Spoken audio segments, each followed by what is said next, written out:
Oh, Oh, okay. Let me know when you're in, and I'll invite you.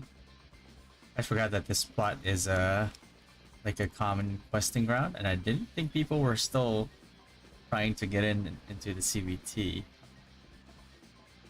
because I've seen at least like 20 people come across this area and doing the same quest. That's alright. which map were you Western Geth. Let me. Oh, and the on? Oh, party. okay. I went to the court forest with that floating island with the telescopes. Okay. There we go. Let me just announce it too.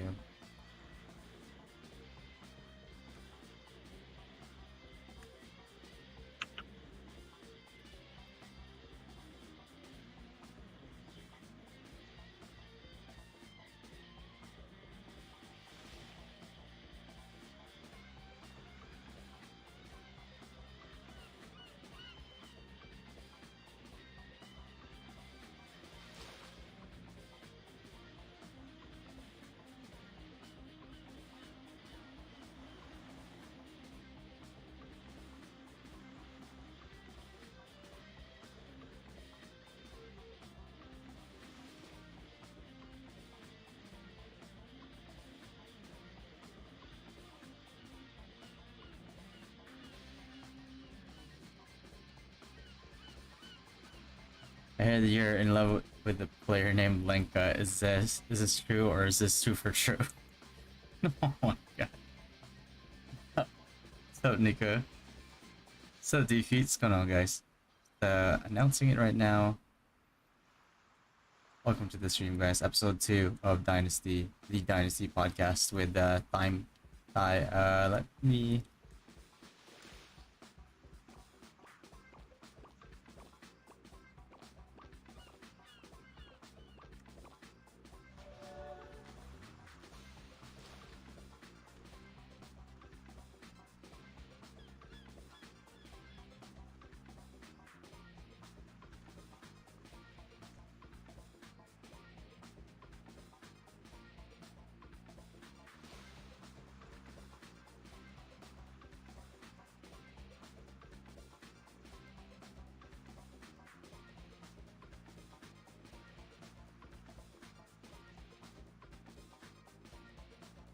Afternoon, Chuck.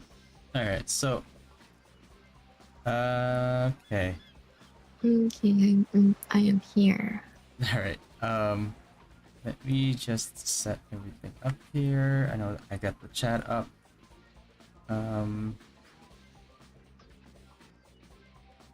we also have the Hearthfire.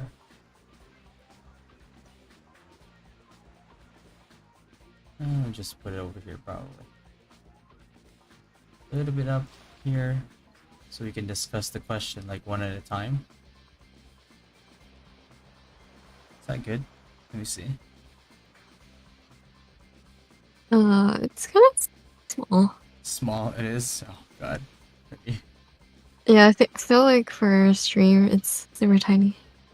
Super. I should just put this to the side, and I should just add the images after I start editing. There you go. Yeah, that would work.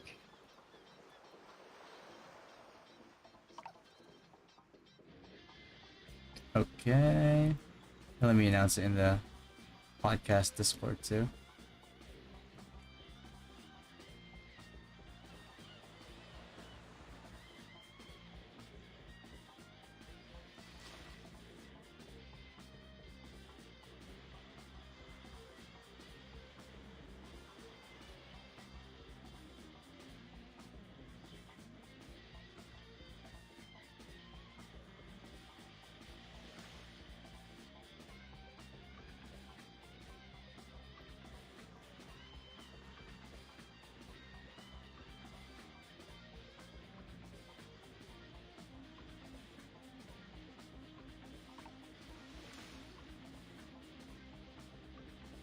Okay, so we're just setting up for the podcast episode 2. We'll be entertaining questions after the stream, And then if you guys are looking for any specific guides, I should have them in the channel in my channel already. Just go ahead and look at the Ragnarok Origin playlist. But this is going to be the Dynasty Episode 2 podcast that we're going to be uploading tomorrow as well. So we'll do the intro soon here. Okay.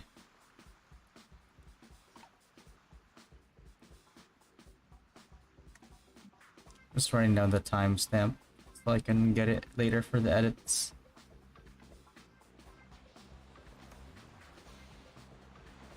Alright, so everybody, welcome to the episode 2 of the Dynasty podcast with myself and my co-host, Thai. Oh, hello. Thai, go ahead and introduce yourself and whatever else you want to add on. Socials, anything? Hi, it's me, by me. Well, But yes, one. welcome into episode 2 of Dynasty Podcast. All right, so we are going to discuss basically what they had in the Hearthfire Tales AMA event that the community managers and the devs basically had. It was supposed to be an event that kind of removed the barrier between the devs and the players, where the devs would answer questions that usually only they could answer, and not what the community managers themselves would have the authority to answer. So, Thai, you want to kick us off with the first question? Oh, sure. So the first question is, how many servers are there going to be on when OBT opens? And yeah, that was some news that I heard last week when it first was announced that people were saying that there was going to be like 100 servers. So people were very concerned about that. Yeah. I think from what they're saying here, so let's go ahead and read the answer to this one, and then the next one I'll read the question, you can read the answer. Okay. So the answer to this one, how many servers on the first day of OBT? They said, we deeply understand that our players desire a world full of fellow adventurers, cities where merchants thrive, and friends to mischief and mayhem with. We are on exactly the same page about this matter because we ourselves are gamers after all. So they are kind of like conveying that they understand our perspective, so that's kind of good. However, after reaching the CBT limit in less than 20 minutes and seeing the pre-registration number going up every second, we realized that we must do something about it, for the reason that we want no lag and no login queues to spoil your journey in Midgard. Therefore, we deployed enough servers for your arrival. Also, to clarify, when Villager A, our developer representative, mentioned 100 servers in the event, he meant that we had prepared up to 100 servers. We are not going to open all of them simultaneously though, and we promise to take serious consideration when opening up new ones. You have every reason to be disappointed in us before we clarify this miscommunication, but now we would like you to put your faith in our experience, confidence, and dedication to serving you adventurers. What do you think of this one? Of this answer? Well, I can understand everyone's concern about that because that's one of the reasons why a lot of people kind of quit the other servers. And so I think in the long term, a lot of people are worried that if there's so many servers, how is it gonna survive if everyone's spread around? Because there's a chance a lot of people will obviously quit within the first month or so. But I also understand, like, because there were so many applicants for CBT, that they would want to be prepared with so many servers in case, like, they're not sure how many people will actually sign up when OBT opens, but it's better to be safe than having, like, everything crash. Yeah. the major issue that that people would probably experience here is not so much the people that are coming in like solo. I think for the most part, the issue that people are having or are going to have is I'm not sure if you ever tried out New World when it first opened, but I did they not. no, yeah, but No. so basically it was like kind of like the same situation that they were having right Mm. now, where they're going to open some servers, let's say like 10, and then it's going to fill up really fast, and they're going to start opening up new servers after those first 10 like open up really fast. But the problem starts with the fact that a lot of people bought Nyans already in CBT. Mm-hmm. Um, what that's gonna do now is that they have to be really, really careful what server they go into when Yeah. OBT starts in like early April, right? So Yeah. for people in the same guild that are trying to get into the same server, if that server locks, they're screwed. Mm-hmm. And historically, whenever this happened, with the most recent one in history being New World as an MMO, it actually caused a lot of guilds to collapse before the game even started. Because, in my own personal experience, what happened was we had a full guild of 150, but the problem was there were only limited servers in the beginning, and all of the servers filled up within 5 minutes or something like that. And what happened then was, in this server that we had chosen, we all tried to log in within the first several minutes of the game, and some people couldn't log in until they got out of work. And what happened Mm-hmm. was, instead of the 150 people that we were supposed to have, we ended up with 17. Oof. So if that could happen to a big company like Amazon, I'm not sure what, or if there is any possible solution that they could do or provide. The Mm-hmm. only ones that I can think of maybe is allow people to change servers for free, Mm-hmm. like they did in New World Fresh Start servers, because they eventually obviously like they eventually learned how to resolve that issue. But besides that, the only other thing is maybe merge servers Mm-hmm. every month as soon as they like start to decline in population. Mm-hmm. Yeah. Yeah, I could definitely see that being a huge problem.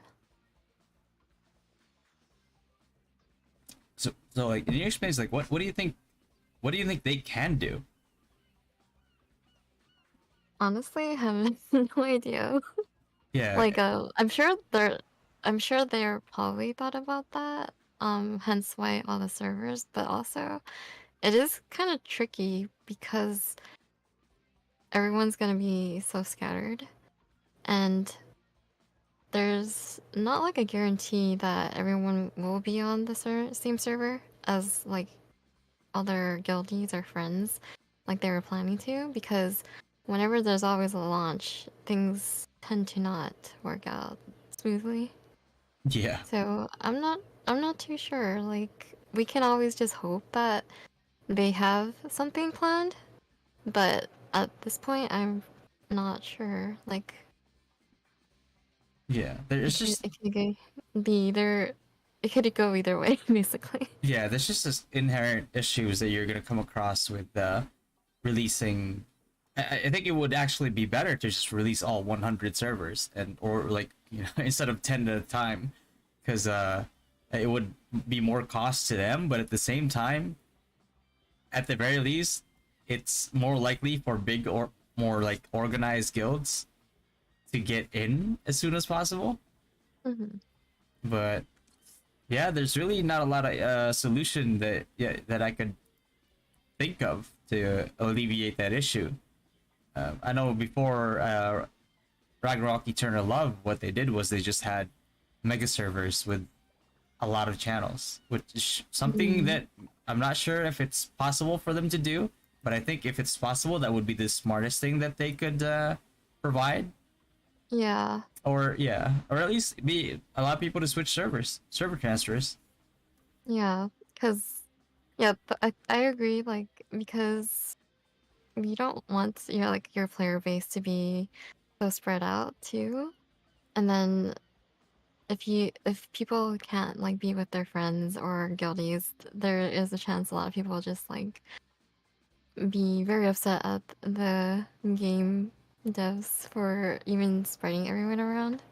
Yeah, and it would. I mean, historically, it just causes quite a bit of guilds to collapse before they even start. Right? It's very Mm. hard to organize 100 something people, which I'm sure like a lot of big guilds by now should have more than 100 people already. Like ourselves, we have around like 200 people Mm. already, and not everybody might stick with the game. But at the same time, trying to organize 200 people to be on at a specific time, to Yeah. logging at a specific minute one is going to be rough. Yeah, because everyone has different schedules. And yeah, it's just a very tough situation and very like I'm pretty sure like it is fair for a lot of people to be really concerned about like if things on global will go smoothly because of this like issue. Yeah. All right. So, hi, what do you think of taking one question in every time before we move on to the next part of Oh, the uh, Hearthfire Tales one? sure. Yeah.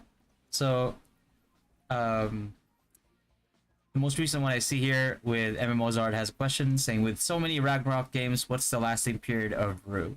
I actually have an answer for this one, but I'm more curious as to what you think, Oh my Thai. gosh. Okay, well, I played on the North America server for it barely hit its like 1 year anniversary last October. And October, November. Yeah. it's like slowly kind of fading, I feel. Like they had to get to the point of they finally merged servers, which I feel like they should have done long ago because the player base was kind of dwindling. And Mm-hmm. yeah, there are like thing is like Gravity does release a lot of like renditions of Ragnarok. And but I don't know, something about Rue it feels a lot more close to classic RO, which is why I stuck to it for so long. But the issue I found was because of how spread apart updates were. Mm-hmm. It allowed a lot of people to like stop playing because they were tired of waiting. Like so much of the player base quit before WoW even came out, Mm-hmm. which was like a big part of the game, obviously. So, um, I don't know. Yeah. I think a lot of people have like some hope for that global will be better, Mm-hmm. based on like how transparent a lot of the devs are and also like the aspects of the game.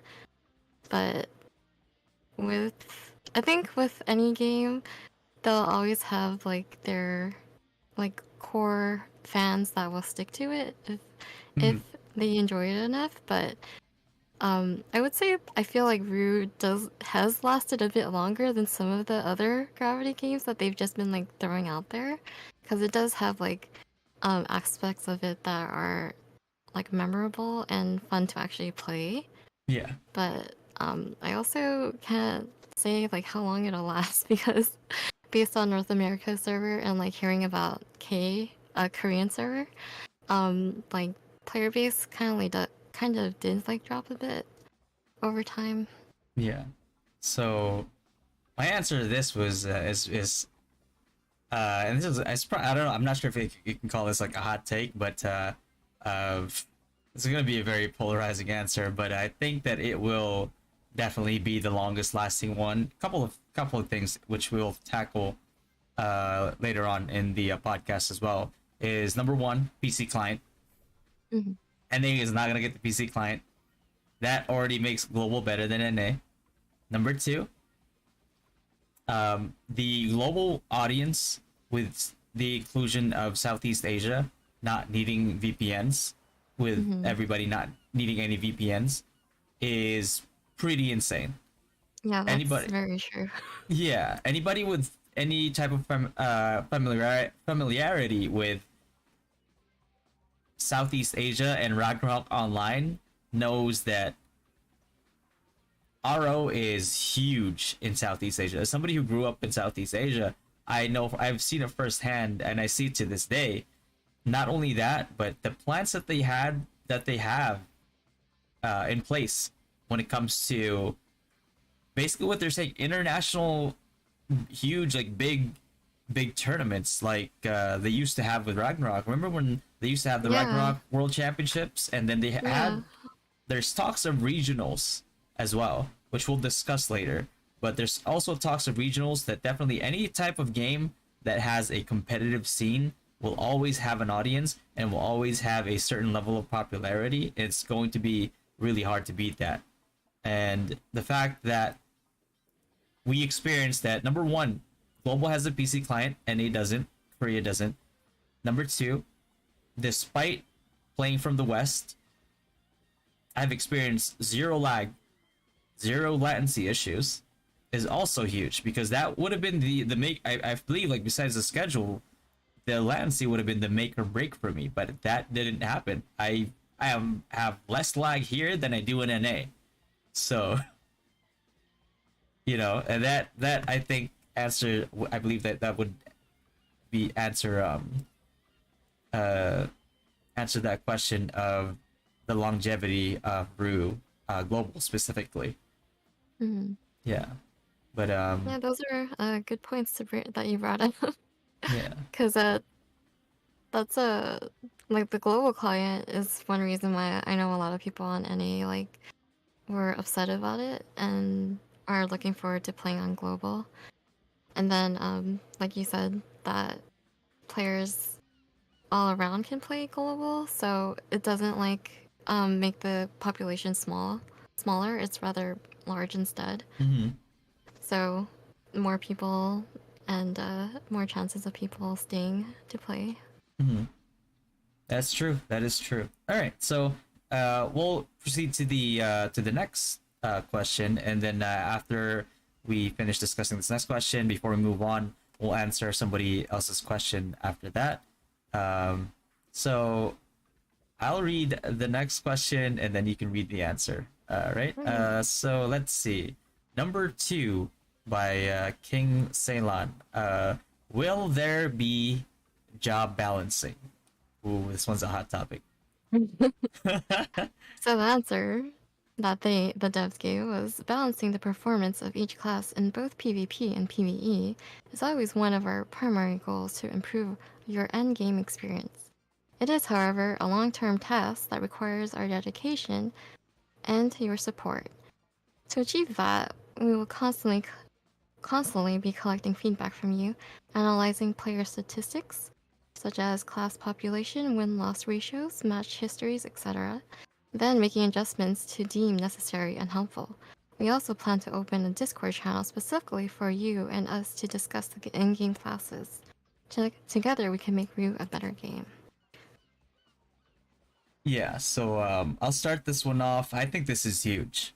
The fact that the criteria they have for analyzing player statistics being not only class population, which is going to be humongous, there might be some saving grace for Lord Knight lovers eventually, win loss ratios, which would dictate how to balance the meta, match histories. If they, I mean, I'm pretty sure they can gather up and kind of simplify the data from the match histories. That would also be a huge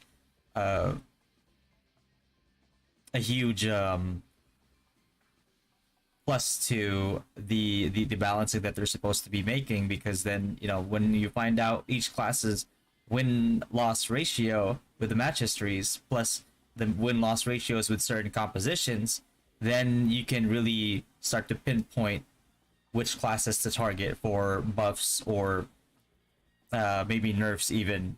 But Hmm. I think that's a really good move. The whole together we make Brew better game, making a Discord channel specifically for players and devs to discuss in-game classes is, I think that's it's a step in the right direction at the very least, because in NA I feel like we never felt heard, and this is something that uh,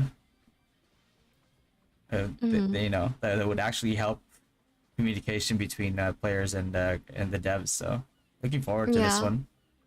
Yeah, like it's like a big claim, like, it's something that we can hope for that they will like follow up on.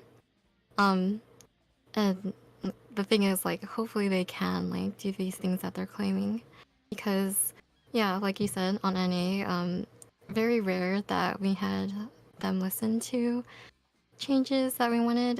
It wasn't until Mm-hmm. like maybe like a few months later that they tried to like fix Lord Knights, but it didn't really work out so well regardless. No. But yeah, so high hopes that they like follow up and do what they're promising, because yeah, like a lot of classes sometimes do need, balancing. Yeah, I firmly believe that as well, because the fact that Lord Knight has been so out of the meta since, I mean, basically the inception of Rue is it's kind of crazy. So let's hope that the people who do love the class actually get to play the class and not feel useless in War of Imperium. Mhm. Yeah, because even the people who spent, who spent like in the five digits in US dollars, had little to no impact in WoW, and that feels bad even more so for the free to play players. Yeah, it's really unfortunate for like people who like love a certain class and then just to be like lumped into a corner of like not being able to do anything. Yeah, yeah. So looking forward to that. Let's see. I guess we only time will tell when Hmm. they decide to make any updates. I know they've made some updates in Taiwan already to kind of like better Lord Knights in general, but yeah, we'll see. Yeah, So I mean hopeful. that's Yeah, I mean that's pretty much like all we can say about that for now. For now, unless Mhm. you have anything else to add. No. Yeah. Okay. All right. So we'll take question before we move on to the next topic here. Okay. Anybody with questions here? If you can answer something like quick, we can take on more than one. Um, Alvin asked, "Do you think Gravity will release trans classes such as Gunslinger, Star Gladiator, Super Novice?" I think we both kind of know that this is kind of likely, right? Because we already saw the Gunslinger class in game. It's part of the story, Yeah, that's true. The main story, there is a gunslinger, but we can't play a gunslinger. but we can't play a Gunslinger. They give us they give us like a taste, and they just never spoke about it ever again. But Yeah, but we can be hopeful for it since they barely released Stalker not too long ago. yeah, And that's like the last of the main classes. So maybe hopefully moving forward they will release. yeah, for sure. And somebody asked, "Do you think having a strong skincare routine will help me to grind longer and more effectively?" Most of this game is auto, so what do you think? That you need a strong skincare routine? Well, because it's Skincare? auto, you can get a nice skin routine because you can be resting while you're doing your CT. True, exactly. Be efficient with your time. And then Mhm. any other question? I know somebody asked how to get the costume that we're wearing right now. It's from an event. Um, and Mozart says the UI seems to be cluttered. Can it be dropped down? Absolutely. And let's see. I think that's I think that's it for now. So let's move on to the next question. Thai, you want to read Right. the question for me? So, question 3. Well, it doesn't look like a question. It just looks like just a statement. It says Rue Roadmap 2023. Oh, Yes. okay. Yeah. Yeah. So, person who asked it, pretty nonchalant about it, but they actually gave a pretty good answer to this question. They said 2023 will be a splendid year for you and a challenging yet meaningful one for us. There is a series of significant updates on the way. Significant updates, and here are some confirmed ones. Take note, confirmed. So the devs themselves confirmed this for 2023. All of the 2-to-2 jobs, all the way to soccer, will be released in Wow. 2023. So I mean, we have 9 more months in 2023. So this is gonna be the 2-to-2 jobs are gonna be released way faster than in NA. And then this Mm-hmm. next one really confuses me a little bit. All third jobs, is it, did they mean like the transcendent jobs? Because as far as we know, like what third jobs mean is rune knight, is like guillotine cross, is archbishop, all that. But is that what they mean? I know there have been talks of third jobs coming out to rue, but Yeah, like this is unsure what they mean by third jobs.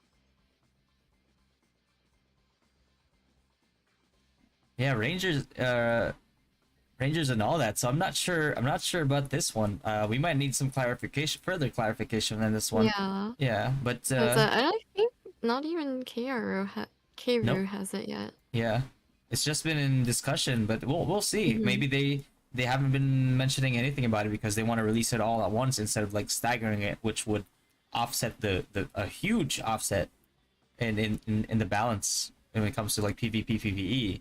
But Mm-hmm. yeah, the next one though, this is probably the one that I'm most excited about. Number 3, 4 major leagues and on ground esport tournaments. So 4 major leagues. I'm wondering if each major league is going to be specific to regions, like a major league in NA, a major league in Mm-hmm. EU, a major league in Southeast Asia, a major league in another region. But and then on ground esport tournaments, I would think that pertains to probably Ragnarok Origin World Championships. That Yeah. would be the only thing that I can think of that would be worth the investment and the advertisement to pull people to come to those events. Mm-hmm. Um, let's see here, and the next one after this one is the first Rue expansion. They're calling it tentatively the Nyan Realm. Name is yet to be decided, they said, and we are looking forward to hearing your thoughts about these updates in our Discord tavern. So Nyan Realm, isn't that the what's that place called in RO1 again? With all the Well, with all the cats, with all the right? cats. Yeah, yeah. Yeah. I forgot the Yeah. name. So if they and I want to go back to the number 3 again, the 4 major leagues and the on ground esport tournaments. I am almost certain that you will not be able to bring your own characters into these tournaments because then it would just be run by whales. True. I do believe that they will follow the same format that they did with Ragnarok World Championships and all the other regionals, where they would give you a pre-made account Mm-hmm. with everybody having the same resources and having everybody being able to decide what gear and what cards that they would equip, and have that be the deciding factor of these tournaments instead of like everybody bringing their own account and the balance is going to be really wonky. Yeah, Yeah, that would make a lot more sense. yeah. But yeah, what do you think about like all the other ones in here, like all 4? Well, first of all, the all two jobs like within the year is pretty impressive because on NA we had to wait like quite a few months for The most jobs to release, and we're finally going to get Stalker within, I think, like next month in April, end of April. Mm-hmm. So like the fact that they're moving along pretty quick, I feel like that also will help in player base staying because a lot of people quit because they were tired of waiting for their class, Mm-hmm. you know. Yeah, absolutely. So yeah, that's a already impressive claim. Mm-hmm. And then yeah, the major leagues thing it reminds me a lot of like classic RO, yeah. Just like showing how much they're putting into the community basically. Yeah, because if there's any game that has a competitive scene, basically has a better shot at, because in Mhm. order for a game to have a competitive scene, it has to have the population and the audience to make it profitable, right? Yeah. So if they have full confidence, which they should, especially since now this is hugely involving the Southeast Asian community, that it would be profitable. It would have enough eyeballs that sponsors would actually be willing to cough up the money for this. Mhm. But yeah, this is all huge. Especially we don't know quite yet what this Nyan realm is going to be. Yeah. How different is it from the R1, and what can we do in that Yeah, I'm area? But curious what it will be though. If cuz there's only so much that they can add so far in the game. So I'm curious what they're going to add in addition with Neon Realm like that's different than like adding a new map or something.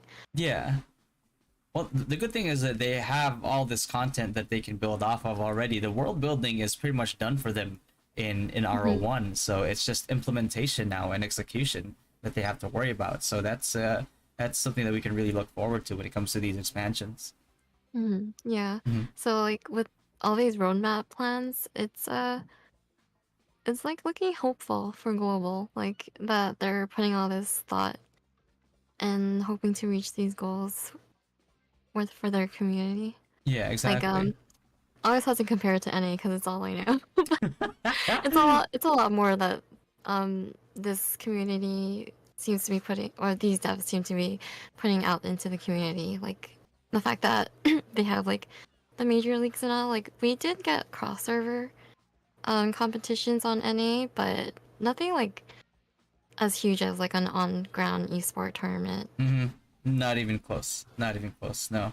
And also, yeah, I mean, NA was basically like an abusive relationship, and and then you see global and it says like, wow, I could have had it so much better.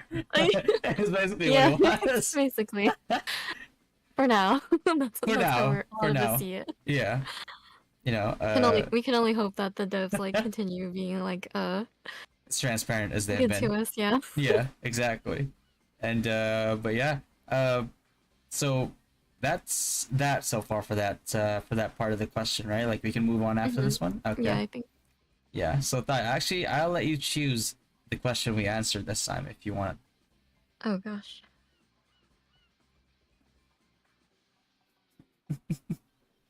If you guys have any questions, go ahead and post them up on the chat, and I will pick and choose any amount or any which one she deems worthy. No, I'm just kidding.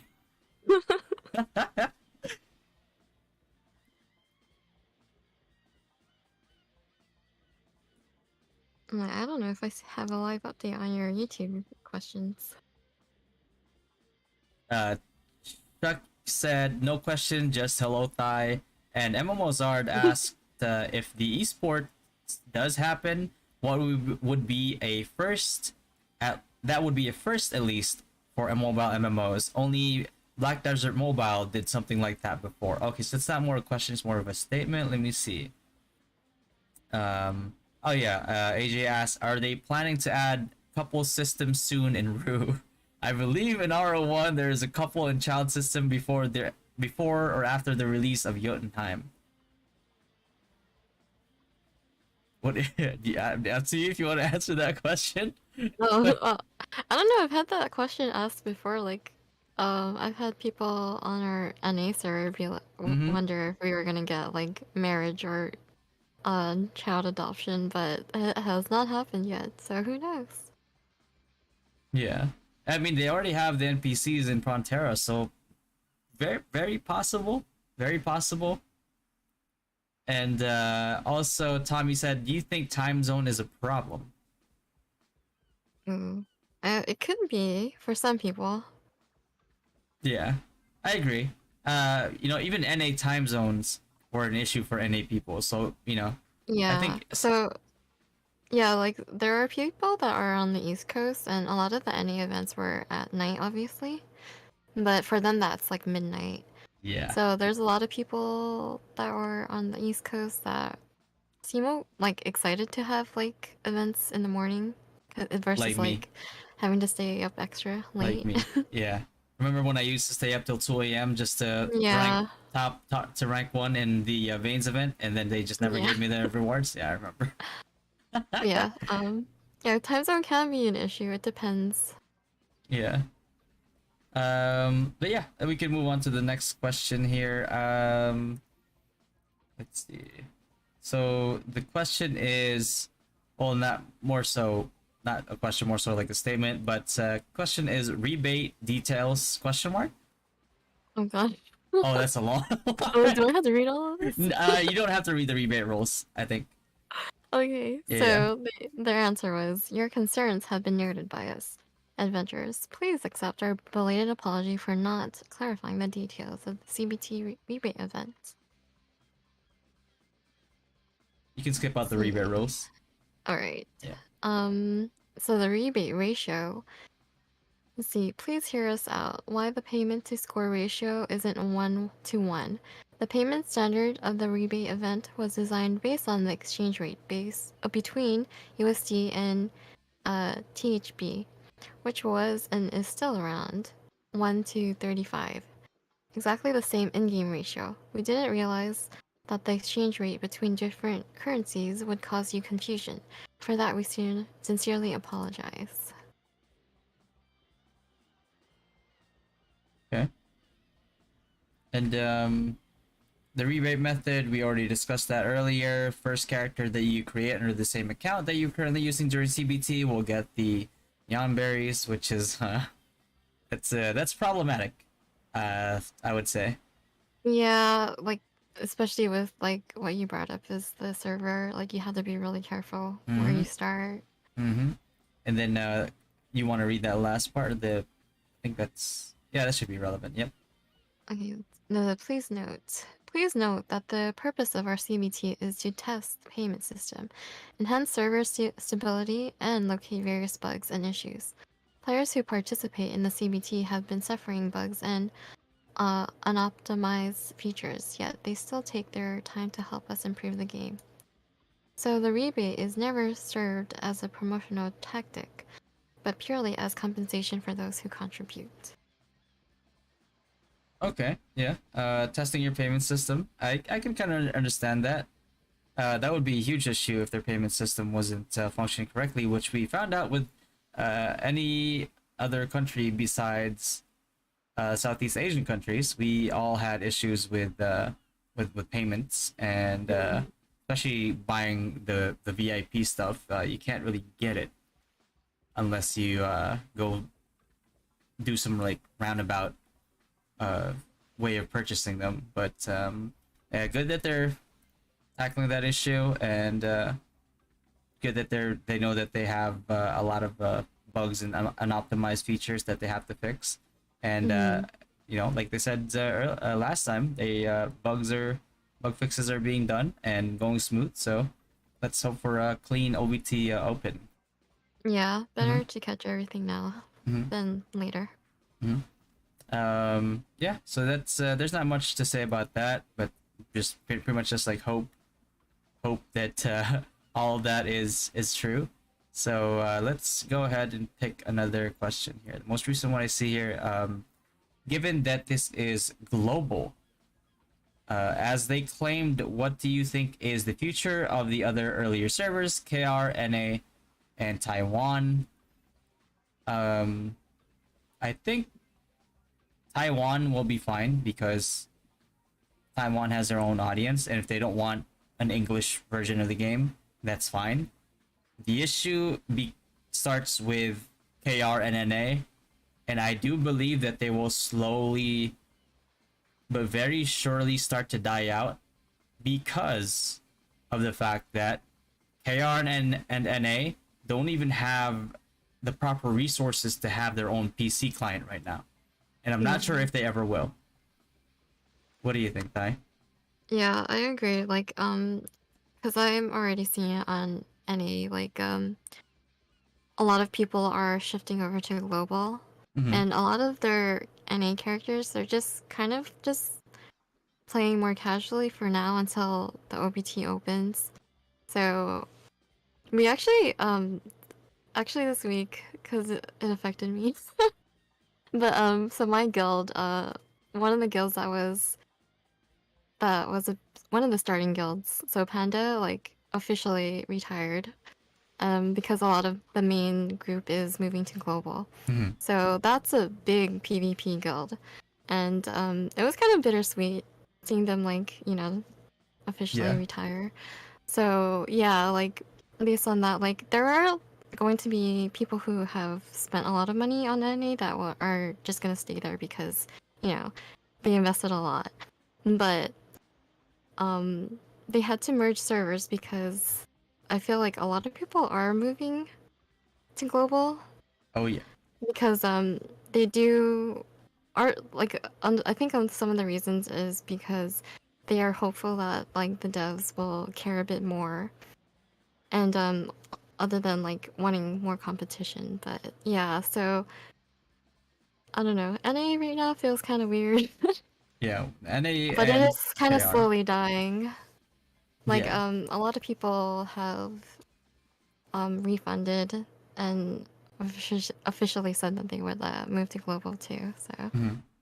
It's not just Panda either.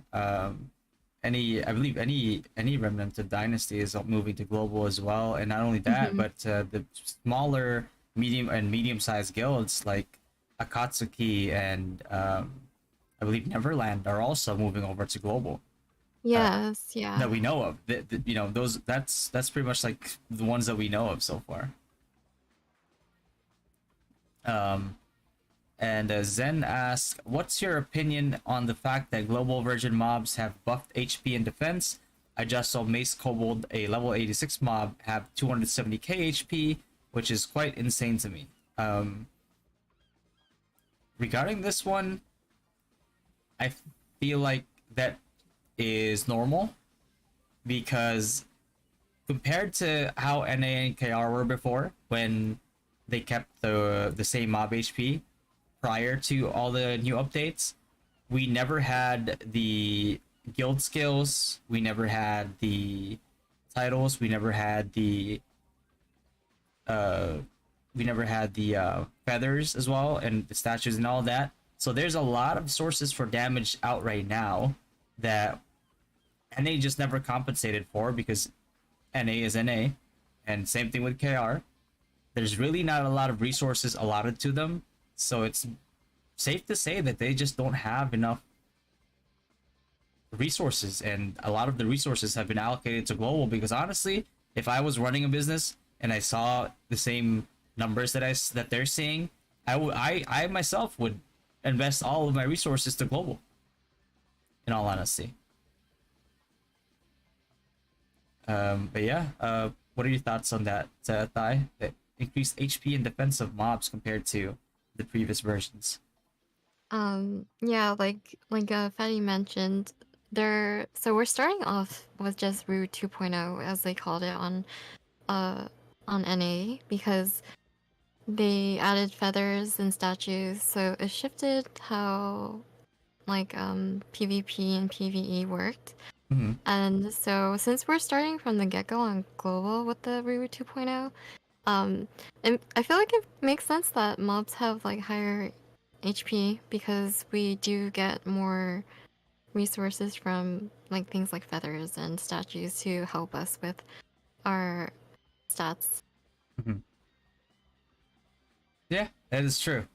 So there a lot of the changes to more than make up for the added defense and HP. Defense doesn't matter all too much, but because you have guild skills that would actually negate the added defense that they have, and you have skills that completely negate those defensive stats, and you have a lot of damage added on to your character that would more than make up for the increase in HP that they have.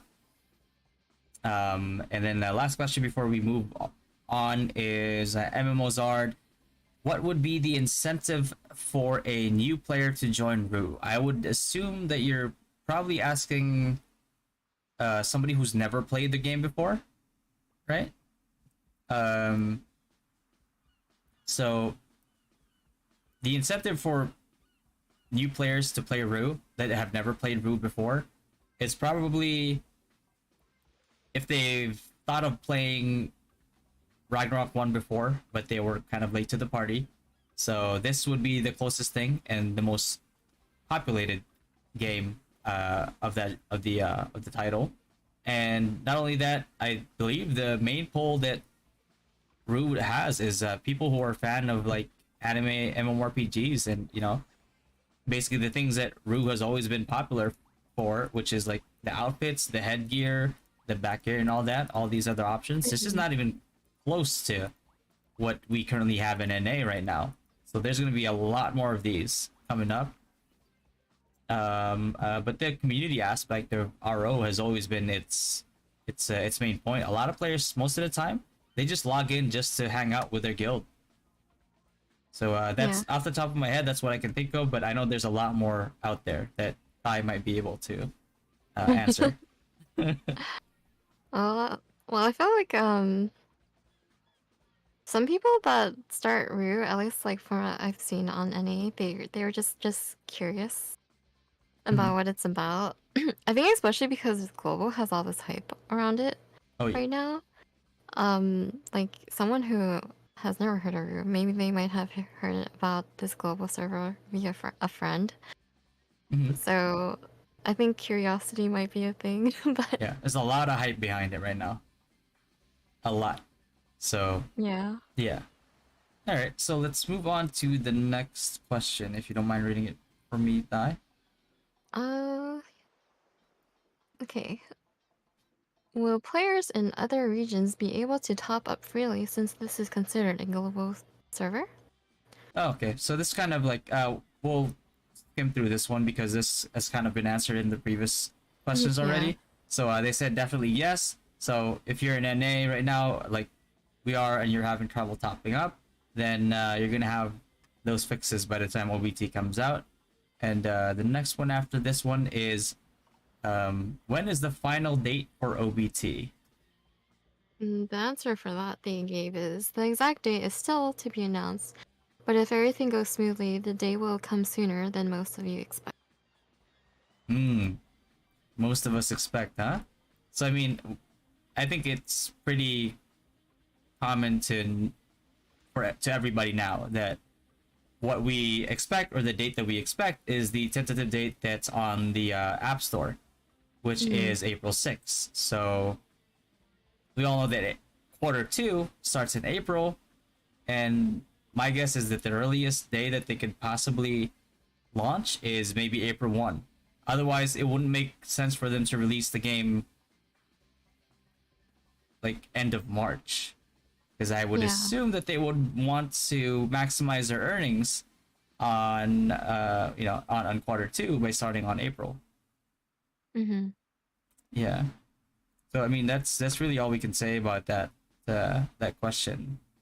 Yeah. Yeah. I think it always just excuse me. It always just depends on how smooth things are going in the background. What's the next question we have? Next question is, will there be any special events for holidays or seasonal events? Their answer to this is yes, of course. We'll have events specifically designed for the C region. If you feel inspired, you are more than welcome to submit your suggestions regarding in-game or community events to our moderators and team members. Again, they're showing their clear communication channels to the community here. and we've. I mean, they're saying events specifically designed for the sea region, and we've seen this in RO1. A lot of Southeast Asian country inspired zones, like Mm-hmm. Ayutthaya or like Diwata, which is like Philippines, for example, and pretty much like every Southeast Asian country out there for the most part. So that's at least that's my thoughts on that. I'm looking forward to what they're going to bring in terms of that. What about you, Yeah. Ty? I always enjoy seasonal events because Mm-hmm. it means we get new cute outfits. Yeah. But yeah, I'm excited to see what they do. Because yeah, C region has like celebrates a bit more than like what NA has, I think. Mm-hmm. And I hope that whatever seasonal or holiday events they do, they kind of like spice it up, I guess. Like Yeah. because there's a lot of repetition with events a lot of the times, but Yeah. I hope they do Yeah. different things. Mm-hmm. Yeah, we did have. I mean, it was pretty much one of the main complaints in NA was like repeated events over and over. It's the same event cycle every single time, and we didn't really have a lot of variety or Yeah. a lot of changes that we received. So let's see. Um, Before we move on to the next question, let's try to pull somebody who asked something in chat right now. Let's see. Project said, would it be better if they just make War of Imperium with a level required participation and makes all balanced, like just pure PvP spenders and non-spenders the same damage and all just in WoW time? I mean that basically means balanced PvP, which honestly I am all for. I think it's the fairest way of doing it, but then again, for a mobile game, you kind of don't want to piss off your whales because for the most part they are a lot of your revenue. So I I think it also don't might be think, kind of hard to do yeah. to like separate. Mhm. Because I know I remember Black Desert Mobile did something similar with their PvP. Like their PvP arenas were for the most part were pretty balanced, but when it came to castle sieges, that was the one thing that they didn't touch when it came to balancing. That was the one thing that they didn't try to balance. Mm. So historically, most likely not going to happen. And then last question we were gonna pick up here is by Evan Mozart. Could a solo player successfully do everything in the game, or is joining a guild necessary? Oof. Yeah, I think this game well, it's like an MMO, so it's definitely pushing you towards partying because there are a lot of things that you really can't do alone. Like, you need minimum like 3 players to summon DB and BBs and do Helheim. And then there's the weekly like extreme challenges where you need a team. Oh yeah, yeah. Like so if you want to do all the events and like maximize getting your rewards, then you definitely need a party. Mm-hmm. Yeah. I mean, RO has always been about the community, so you'll have your solo players here and there, but for the most part, they've kind of doubled down on that with Ragnarok Origin from RO1, where they put a lot more emphasis into community building because that has always been the strong suit about RO is that a lot of players, like I said earlier, a lot of players will log in just to hang out with their guild. Yeah. All right, so we can move on to the next question here, and let's see, Roy. I'll answer your question after this next one that we're gonna read. So the next one is is the drop rate free to play friendly? And their answer is yes, the drop rate will be free to play. First, there will be rate up events with a 300% increased chance. Second, we'll expand the reward of MVP event to the top 10 teams instead of just the rank 1 team. That's actually pretty nice, the last bit. That's huge. Yeah. That is huge. I mean, the 300% increased chance doesn't really matter too much for whales because they will just start rolling card gacha. But Mm-hmm. for free to play players, because here's what 300% increased chances does, right? Not only does it give free to play players a higher chance to drop cards, but because of the way that the card pity system in the game functions, any increase in rate will actually make your card drop pity progress go up a lot faster.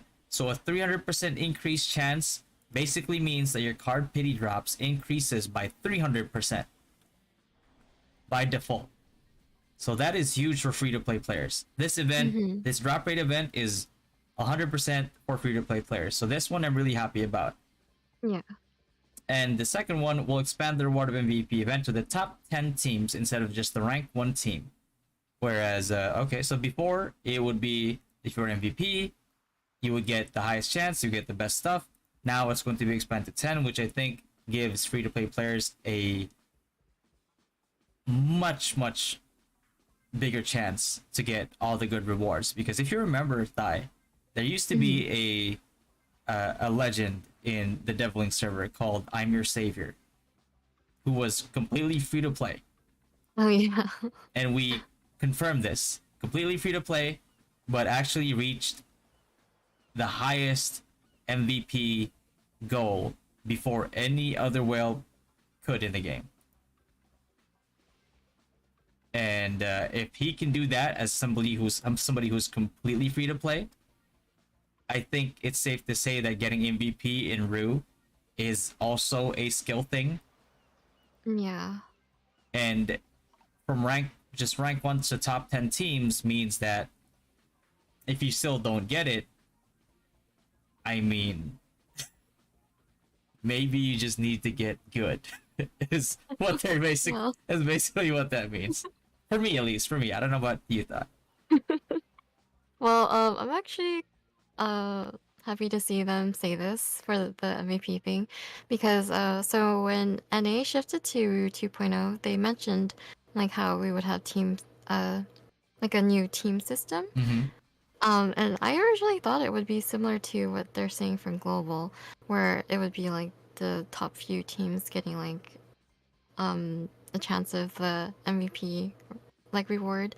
Mm-hmm. And like we do have it where teams get rewards for participating still, but it is still just like the one rank 1 team only getting like the full rewards. Mm-hmm. Mm-hmm. So seeing them say that it'll be top 10 teams for the like this MVP event, that's actually really nice for like Mm-hmm. free to play people. Yeah. Because it gives more people chances versus just like one team. Yeah. So yeah, I mean, that's it's already looking pretty good for free to play at the very least to start off with.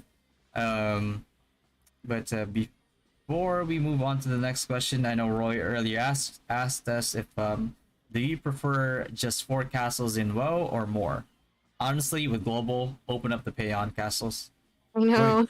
we're gonna need more than 4 castles because this is because and the reason why I say that is because every castle actually has a cap of how many people can enter it.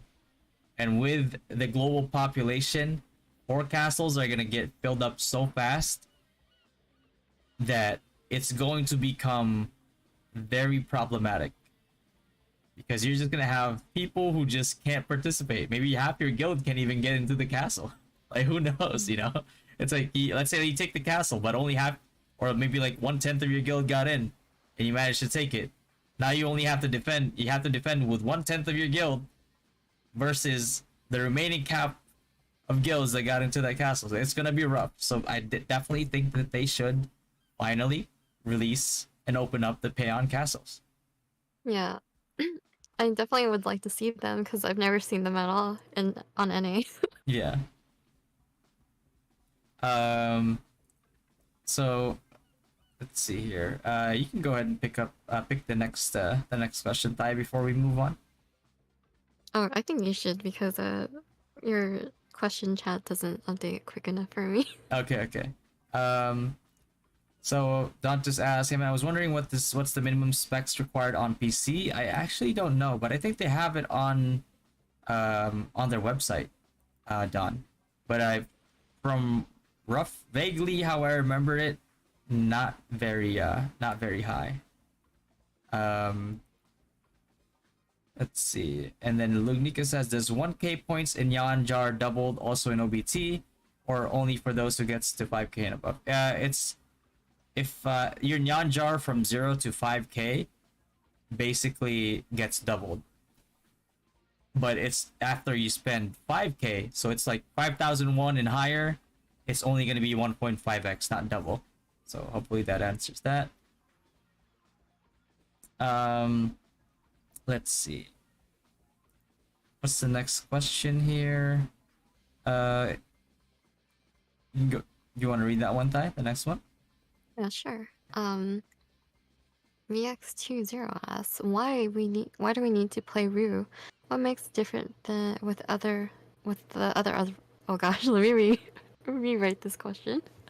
Why do we need to play Rue? What makes it different than the other Ragnaroks? So we kind of answered this a little bit earlier with the previous questions, but here's their official answer. First, we are the official sequel to Ragnarok Online. You can find our game on GGH's official site. Second, we offer effective and efficient customer service, which I have to give them kudos. A lot of the questions, a lot of the queries that we had have been answered incredibly fast. I don't think it's even reached 24 hours before somebody manages to answer your questions. So has been very impressive so far. And they said third, we have been and will always be listening to the voice of our community, which, case in point, Hearthfire Tales. Fourth, we'll be presenting new events, game features, expansions, classes, game modes, etc. on a frequent basis. And then fifth, we'll hold on-ground esport tournaments constantly. Oof. How constantly is constantly? Oh, like throughout the year? I mean, they have the major leagues. Yeah. So they're going to have like a major league and then eventually a worlds tournament is what I would think for that. Mm-hmm. But the fourth one is actually one of the best ones here. The new events, game features, expansions, and all that is going to be refreshing since we basically, all we got in NA was basically recycled content over and over and over, and there was no innovation after a while. Mm-hmm. Yeah, and I think like if you were a big fan of the original Ragnarok, Rue is the closest to what that was. Yeah. All right. So, any other thoughts on the other points there, Ty, before we go to questions? No. No? Okay. So, let's see. Let me pick them out here. Scroll up a little bit. Tommy said, will there be more challenging MVP in the near future? The best time and the most fun times is going to be the start, where you are going to be having a lot of trouble with the MVPs, and then they gradually become harder, easier and easier. But then new MVPs are released, and those become a lot more challenging until eventually we outgear them, and then in the future, even more MVPs will come out. Like, we don't even have Satan Marok yet, we don't even have Thanatos yet, and all these other MVPs that we know and love from RO1. So I think so. Yeah. Yeah. And somebody Pretty asks, do you think Knight will be even more useless now that there's Earth Lord that could tank all the MVPs and monsters? Oh my god, we're being a dead horse at this, or dead Pekka at this rate. But what do you think they'll be? I really hope that global devs will consider balancing Knight so people don't feel that way. Yeah. Yeah, I hope so. Hopefully that's where the balancing thing that they're gonna mention. And Seiya, one of the official community managers, by the way, in the Rude Discord, Seiya, asks Earthlord or Danelle. What's your personal choice? For me, Earthlord. Earthlord? Yeah. I'm a Well, because little. I do play priest, so. Yeah, true. I'm a little 50-50 on this one because, like, Earthlord will always be useful for AoE classes, all the way, even all the way to late game. Danelle, however, number one, will carry you through the mid game of, like, I believe level 1 to level 60 mobs, 65 mobs. And that's just a base Danelle. Not only that, because the skills are auto, for melee single target classes, like Bonk Priest, for example, when you're doing MR, a Danelle would actually help you a lot in the early stages of doing MR. So it has its uses in the early game, but overall, Earthlord wins out in the end. And the last question we're going to answer before we move on, Vinci is asking how many weapon fragments do you need to craft level 50 in global? I'm playing Free Life Origin right now, and a two-hand weapon needs 100 fragments. In NA, you need 70 fragments. In global, guess what? You need 15, 1-5. One, doing your first two Helheim hard dungeons on day one will actually get you not only your weapon, but a piece of armor. And by day two, you'll have your full set of armor. So, another reason why people are moving over to global from other servers. Mm-hmm. Yeah. Okay, let's move on to the next one here, which is you're gonna have to read this one. Oh gosh. Okay, I'll read the question. Can I get girlfriend in Rue? Answer is I found my girlfriend in Rue, so. Now this is this is an ongoing meme in Ragnarok Online Origins in NA that people have been saying that Ragnarok is low-key a dating game, which is kind of true. It is true. Yeah, You can say that about any yeah, MMO. yeah, any MMO. But RO is the one game that I've seen people actually get married. And I've played a lot of MMORPGs for a very prolonged amount of time. And something about maybe the community aspect of RO just kind of breeds healthy, long-lasting relationships. I don't know, man. Maybe, yeah, if you're looking for love, Ragnarok Online is your best bet. I don't know. But also, I would advise not playing just strictly for looking for a date. Yeah. I would also kind of creep some people out. Yeah, it would creep a lot of people out, and also, you never know if you're gonna get catfished, so just be very careful when it comes to that stuff. Oh my I've God. heard stories about like people being catfished in Rue and like losing like a very expensive gear, at least classic R. And I mean, it's just generally just you should always be careful with things like that online. Mm-hmm. I have a throwback story back in RO1 where I had a kind of like a mutual understanding with this girl that I played with. We were from the same city, and we hit it off. We kind of like were in the dating phase.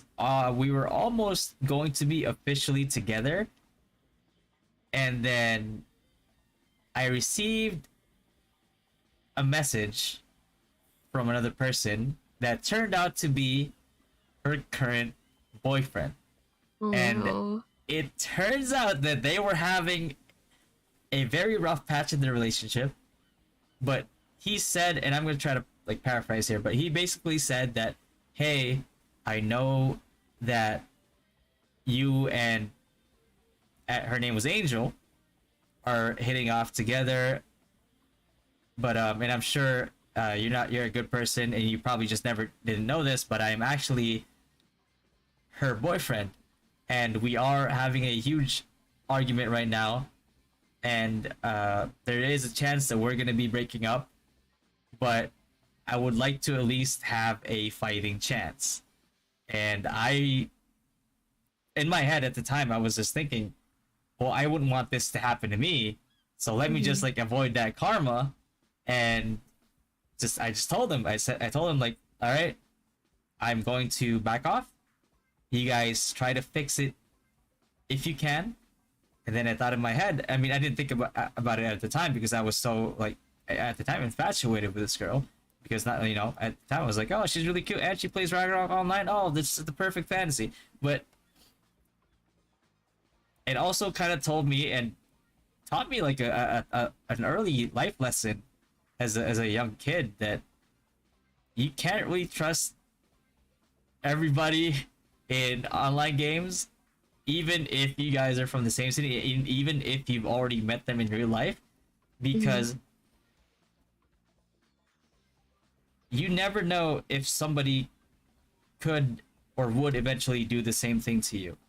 So it's Yeah. always good to kind of just be wary or Yeah. about these things. Yeah. Yeah, just be careful and safe because there are a lot of people who do play MMOs just to have like a they have like a quote unquote end game like husbando waifu. So yeah, just be wary. Yeah. Just be careful. I mean, again, from my experiences, I've seen a very high success rate. I feel like my experiences on RRO in general have always just been weird. Oh my!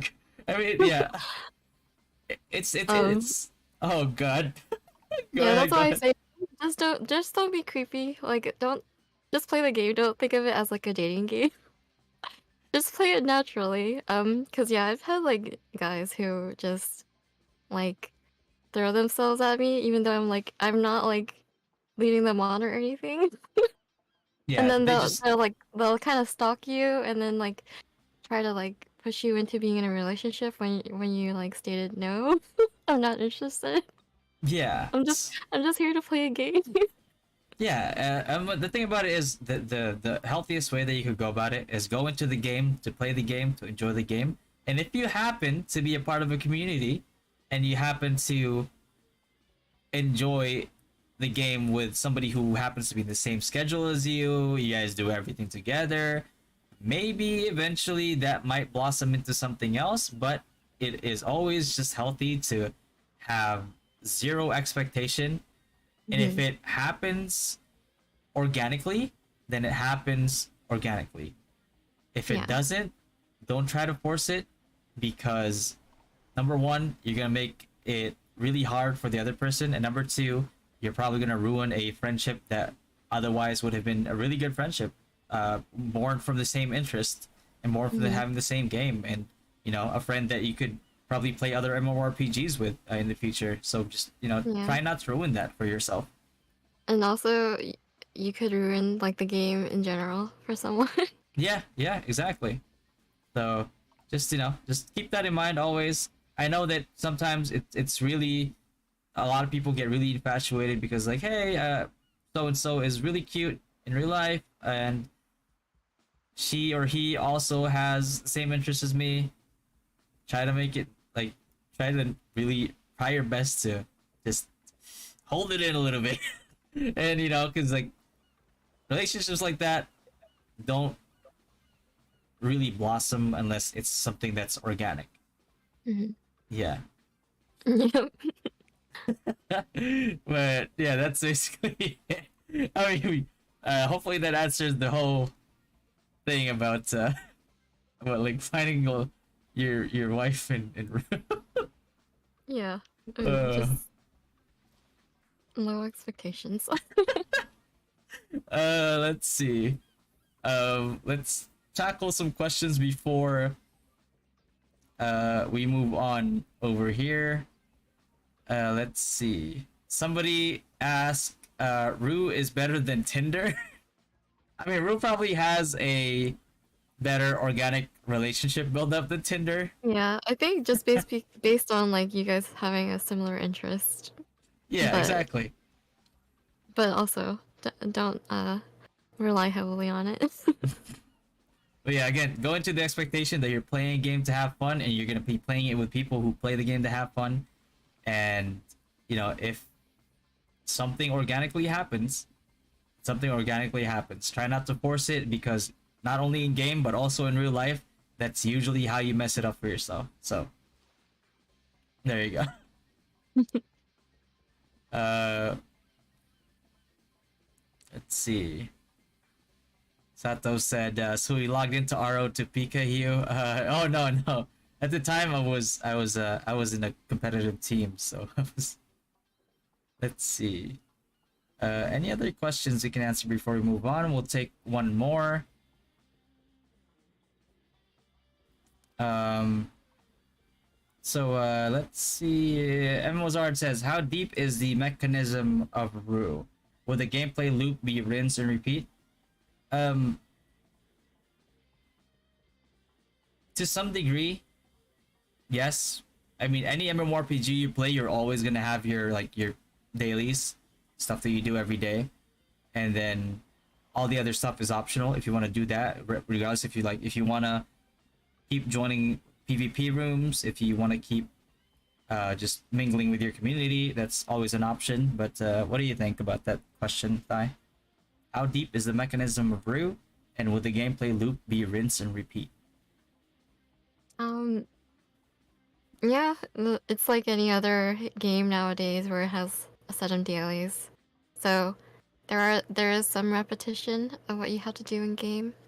Mm-hmm. But the mechanics themselves, I guess it's like if you played classic RO, it's very similar and like with any game, it depending on what class you are, like it's how deep you are invested in learning how the mechanics work. But outside of that, yeah, it's just a lot of rinse and repeating the same dailies every day. Yeah, and I mean, yeah, the whole nature of RO, even since like the early days, was that it puts a lot of emphasis on your positioning. There are some Mhm. very crazy mechanical plays you could make. Let's say with like Sage, with like canceling somebody's cast fast enough. That requires some really fast hands, and there's a lot of outplay potential there. There's a lot of positioning. There's a lot of like playmaking that you can do, but you know like that's pretty much what the focus of the game is when it comes to that one. So we'll move on to the next one here. Oh, well, actually, this one we answered this earlier already. Payment methods. Yes, there will be more payment methods available in OBT. But this next one right here is: will there be tournaments like Guild versus Guild that will have cash prizes, or be the likes of esports gaming tournament? The answer is yes. There will be guild versus guild tournaments with cash prizes. Actual cash prizes. So, man, Yeah, I was surprised to see them say that. yeah. So I, oh, I think my OBS just. There we go. We had to reconnect. Sorry I'm about that. back. Okay. Uh, it for some reason, not sure if it was my internet connection. Didn't DC, but my OBS did. All right, so let's go ahead and continue to what we were doing before. Oh yeah, we can move on to the next one because this one we kind of answered earlier already. The will there be country-specific costumes? Um, And sorry. The answer is yes, there will be specific costumes, many of them. yeah, so again, kind of tackled this one earlier already. Hopefully, we do see a lot of variation um, when it comes to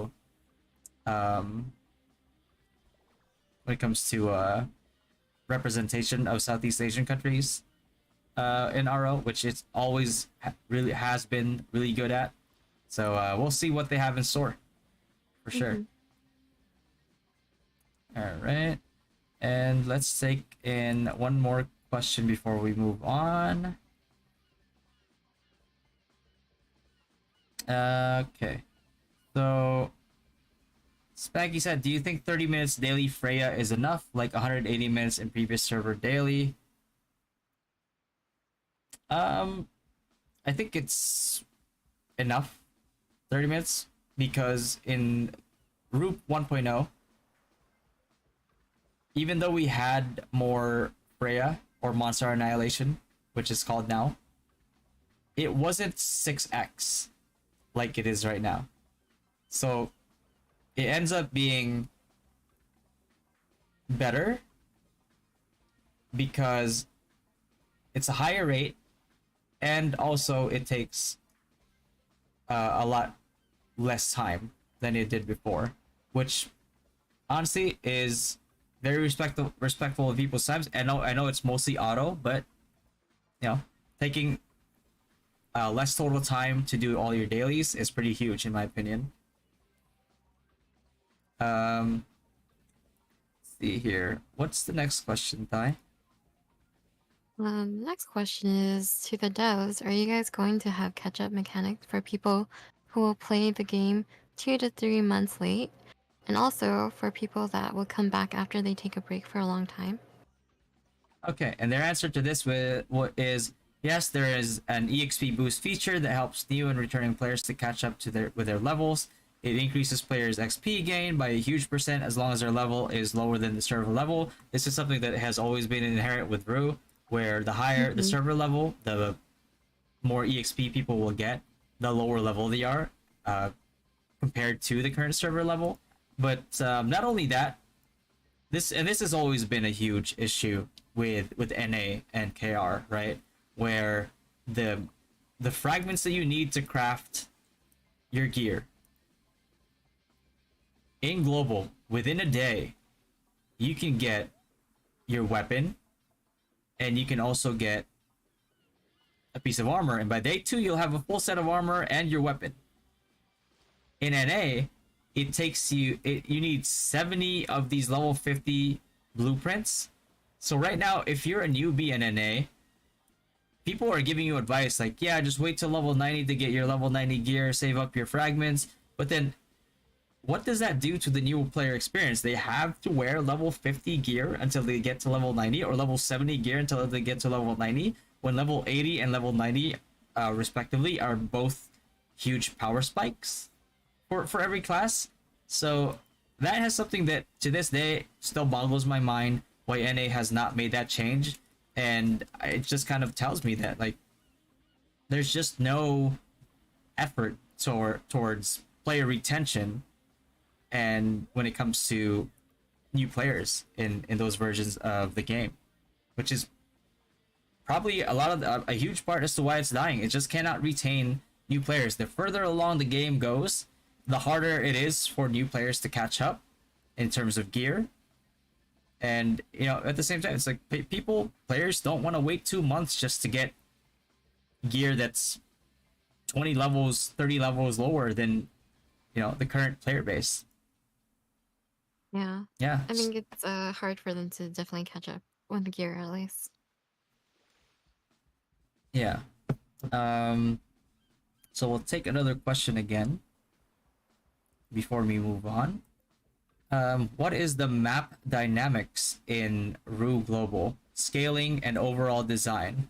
Also, would the events be unique in nature or just gather and collect? I'm map dynamics in Ru Global. It pretty much functions the same as RO1. You have your, this is, I mean, you can kind of see the scope of the map around here, and then you have your world map as well. It can show you what the maps look like, and in terms of events, just gather and collect. Events being gather and collect, don't really see. I don't think I've ever seen an event where it's just gather and collect. No, maybe one. Yeah, they're usually pretty different, where you actually have to actively do something. Yeah. Like, you remember that snowball event? The snowball event was actually pretty fun. I hated that event. Oh, you hated that? Oh yeah, because I was trying to bully But him. yeah, but it is a unique event Yeah. where it's basically a snowball fight. Yeah. But yeah, so they do have more interactive events. Yeah. Oh, let's see here. Let's go ahead and move on to the next topic, which is, let's see. Is there a chance where Guild to Guild events will take into a national tournament for all regions to gather up? This one, I think they've answered this earlier already, right? Like, where there Yeah, will be I cross think. national. Yeah, I think we can just Yeah, lump that together. yeah. We'll skip the OBT bug report thing that they have because we've answered that earlier already. Hmm. Um, and this, actually, the second to the last one that we have for the night is, so I heard the OBT will be delayed. Is that true? The answer for that is bug fixing goes smoothly. We cannot tell you the exact date now, but we can confirm that OBT will not be delayed. Will not be delayed. All right. So I mean, that's, they said it was earlier than you anticipated earlier, and now they're saying as well that it will not be delayed. So we can definitely expect early April, first week of April. Hmm. Yeah. So before we move on to the last part of this one, we'll pick up some questions here. Is a night a good job for free-to-play players? If so, what build? How do I let him down gently here? No, it's not. It's not at all. It's not good for free-to-play. It's not good for well either. Don't don't play night. Um, unless you want to role play being a knight. Um, do you guys think we might experience server lags with the amount of people who pre-registered? I don't know about your experience time, but when I first logged in with there being like 42 channels, which tells you there's a ton of people on the same map, I didn't experience any lag at all. Like no lag whatsoever. Yeah, I didn't experience any lag either. Yeah. So which, and that's coming from two people that are in NA. Batman, is she a game master? No, we are both content creators that are part of the Dynasty community, and we are doing this podcast episode for everybody to kind of listen to when it comes to events that pertain to the game.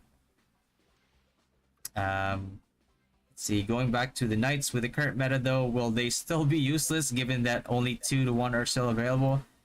They always have been and have consistently been useless after the early game. They have some use in the mid game, but with Earth Lords being a thing now, knights are just not a good choice. And then the last one before we move on, when is super novice and baby class coming or implemented? We have no idea. No idea just yet. We haven't heard of news of them either. So Yeah. yeah. All right, so let's move on to the last part. If let's see here, you want to read that question, Ty? Yeah, sure. Not really. So the last question is removing pet system for PvP system is a oh it's not a question, it's more of a statement. Removing pet system for PvP system is a good idea. Yeah, and their answer to this one is we are planning to implement a new feature which will allow players to preset their builds and compete in absolutely fair fights. There will be no level, no equipment, card, or pet advantages. Huge. The only things that matter in this new mode should be your skills, builds, team compositions, and teamwork. Oh, We'll that's announce, interesting. yeah, and they said that we'll announce more details once it is ready. They're saying, and we are, and all will always be listening to your voice, adventurers. Together, we make Rue a better game. And this is huge because they Yeah, don't. that goes I think that goes back to Mhm. someone's question too, of like a fair fight. Yeah, which is always good. It's always a good sign. And they're starting to follow a system that's very similar, or pretty much like almost the same as Noah's Heart, which is a game that I believe had a really good system when it came to free to play players, and I think it's moving in a step in the right direction when you have balanced PvP. Like War of Imperium doesn't have to be balanced because like you also have to let your whales enjoy their investment. But when it comes to like arenas, 3v3s, 5v5s, Mm-hmm. to make it balanced would be pretty insane. And Yeah, that would be really big. yeah, it's just healthy for the game. And yeah, so that pretty much concludes all the questions that we have. We'll take a couple more questions before we end the podcast. And let's see here. Um, because I hope there will be a repeat for some events in a day for players that don't have the luxury to play in a certain time. That's kind of hard because then it gives an even bigger advantage to people that can do it, and that would be rough for certain things that have rankings as well. Mhm. But let's see what they can implement. Yeah, I think for like some events, they do have time slots, but not all events have that. Yeah. Emwazard asks, although I haven't played this game before, but I played many other MMOs. But as per you guys, not knights are not a class worth playing. Would this be persistent and global? If so, what's the point of it? Um, Knights just don't have a good place in the meta at the moment. They're very good. They're very good early game. One of the best, if not, the one of the best, if not like up there, really up there with the early game. They're pretty decent mid game, but they fall off pretty hard into the late game. Now, with the talks of third jobs, that could change drastically once Rune Knights come out, because Rune Knights were a pretty huge power spike in Ragnarok 1, and so that's their saving grace, or whatever balancing that the devs were talking about when it comes to the data that they receive. So we can Yeah. only wait and see. Yeah, we can only hope that they do fix knights. Yeah. I mean, they've already received some buffs in Taiwan, so that comes Okay. through. If that's not enough, then maybe something to help them be more competitive. Then yeah, that's we can be hopeful then. Mm-hmm. Yeah. And lastly, Tommy, does global have language options? As far as I know, it has 3. It is between English, Chinese, and Thai. Yeah. And then, all right, so that pretty much concludes the episode 2 of the Dynasty podcast with myself and Thai. Thai, any closing statements before we head off? No, I don't think so. All right, so I'm yeah. terrible at being put on the spot. All right, we'll work on that going forward because honestly, I don't know either. Yes, thank you everyone for hanging out with us and listening to the podcast. Yeah, and then again, well, hopefully we'll see you guys again next Sunday when we do the episode 3 of the podcast, and maybe we can bring somebody into Discord voice and kind of bring in a new perspective when it comes to the game. But yeah, that's it pretty much. Episode 2, Dynasty Podcast. We'll see you guys next Sunday. And Thai, if you have any links that you want to do or any events that you're doing soon or your stream schedule that you want to share with the stream right now before we head out. Well, if you would like Feel to free. follow me on Twitch, you can follow me at Firenet on Twitch, and I usually stream working on art, Monster Hunter, and Final Fantasy. All right, and that's twitch.tv/THYMINET, and it's also in the title of our stream. So if you want to go ahead and check her out, go ahead and check her out. Twitch, Twitter, Instagram. Check out her link tree. She has her own website. If you want art done, if you want emotes done, if you want anything done when it comes to art, go ahead and check her out. She's amazing. She's great. And she is also responsible for my Discord profile picture. So, all right, guys. Okay. Yeah, we'll see you guys next Sunday. Thanks for coming out. And Take care, yeah, everybody. yeah, take care. Prepare your questions for next stream, and we'll try to tackle each and every single one. And I'll see me personally. I'll see you guys in my next stream in about 8 hours or so. All right, guys. Yeah, have a good night.